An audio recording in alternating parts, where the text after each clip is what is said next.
holiday, I think Greg Peck and my father had founded the La Jolla Playhouse together. He came back from Rome and told my dad, oh, there's this lovely gal you got to meet. And they organized a dinner in London, I believe. And the relationship really started off on a professional foot. My father knew she had done Gigi and saw Roman Holiday and was wondering if she'd want to do another play. He was very much into theater at the time. And the rest is history.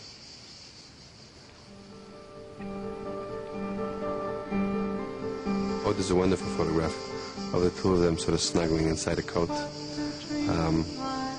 I have a lot of photographs, and they were very happy years and a marriage full of love. It's just, it goes to show you sometimes love cannot keep a marriage together if there are other dynamics at play.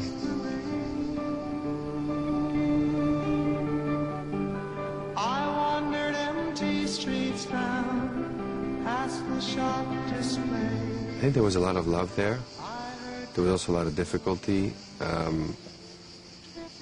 Maybe some strain because his career had peaked and she was at the top of hers at the time. But mostly I think there was, like in a lot of relationships, on both sides, if you don't work through whatever that baggage is you're carrying around, you're going to end up sort of going around and around and around and making the same mistakes and not getting to the next level. So I think she was almost, in an unrealistic way, hoping that a real love would come in the form of flowers that are sent and not requested. And when that was disappointed, things started to come apart. So they're both as responsible for the failed marriage. She for projecting something that wasn't, and he for maybe not being able to get over himself on some level. We have a better relationship today that I'm an adult than we did when I was a child. I loved him dearly, but even though my mother never said anything bad about him, there was always this sort of underlying feeling that somehow he was the only responsible party for things not working out. And on the surface, it appeared certainly to be that way because he was more difficult. But in the end, there is no one-sided breakdown. And I actually wasn't able to take advantage of a lot of things he had to offer because of that perception. And that's why it's so important, if there is a divorce in a family, that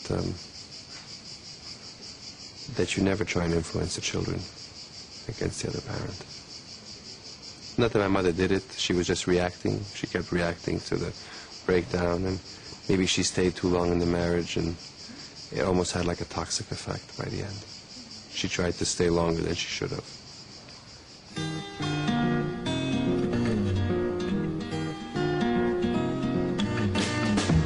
My mother met Andrea Dotti, my stepfather, while vacationing after she and my father were separated on an island, the island of Giglio, actually here in Tuscany.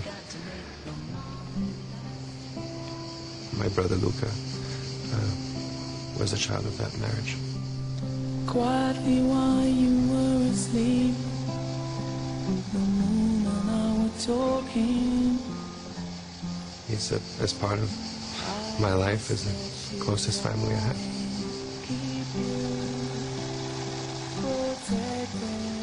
She first gave up working in films to be a full-time mom. She chose not to live in Hollywood, not the place, not the state of mind, and to my great joy, I didn't have to grow up in it either. She loved the people, she loved the crews, she loved her friends, but she didn't want to live there and be subjected to the everyday efforts of having to behave like what people expect a movie star should behave like.